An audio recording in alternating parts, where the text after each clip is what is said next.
जिल्हा परिषद पंचायत समिती निवडणुकीच्या पार्श्वभूमीवर लाल बजाजनगर येथील बहादूर शास्त्री मतदान केंद्रावर दोन राजकीय पक्षांच्या कार्यकर्त्यांमध्ये बाचाबाची झाल्याची घटना घडली। मतदान केंद्रापासून अवघ्या 100 मीटरच्या आत प्रचारासाठी स्टॉल लावण्यात आल्याच्या कारणावरून हा वाद उफाळला। निवडणूक आचारसंहितेनुसार मतदान केंद्राच्या 100 मीटर परिसरामध्ये कोणत्याही प्रकारचा प्रचार किंवा स्टॉल लावण्यास मनाई आहे आणि याच कारणावरून एका पक्षाच्या कार्यकर्त्यांनी आक्षेप घेतल्याने दोन पक्षांच्या कार्यकर्त्यांमध्ये जोरदार शाब्दिक वाद झाला।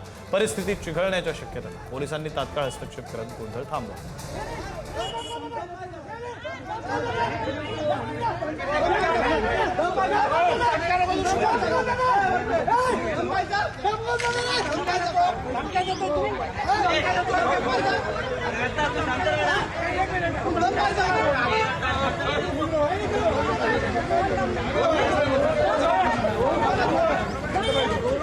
प्रतिनिधी सचिन जिरे आपल्यासोबत जोडले गेलेले आहेत। अधिकची माहिती ते देतील। सचिन, विक्रांत, मतदान केंद्राच्या बाहेर 100 मीटरच्या आतमध्ये पर्यंत कुणालाही प्रवेश नाहीये। कुठले पक्षाच्या पदाधिकारी किंवा एजंटना अशा पद्धतीचा नियम आहे। मात्र तरी ठाकरेंच्या शिवसेनेचे काही पदाधिकारी जे कार्यकर्ते होते त्यांनी पेंडॉल जो आहे त्या 100 मीटरच्या आतमध्ये टाकला असा आक्षेप जो आहे तो महायुतीच्या कार्यकर्त्यांनी घेतला होता। त्यानंतर दोन्ही कार्यकर्त्यांमध्ये मोठ्या प्रमाणात बाचाबाची झाली। मात्र वेळीच तिथं पोलीस आले आणि पोलिसांनी पुन्हा मीटरने ती पूर्ण जागा मोजली। त्यानंतर 100 मीटरच्या आतमध्ये तो पेंडॉल निघाला। त्यानंतर दोन्ही कार्यकर्त्यांमध्ये मध्यस्थी करत पोलिसांनी दोघांनाही पांगवलेलं आहे आणि त्यानंतर त्या कार्यकर्त्यांना 100 मीटरच्या बाहेर जाण्याची ताकीद दिलेली आहे।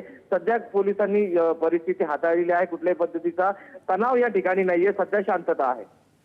धन्यवाद सचिन दिलेल्या या सगळ्या माहितीसाठी।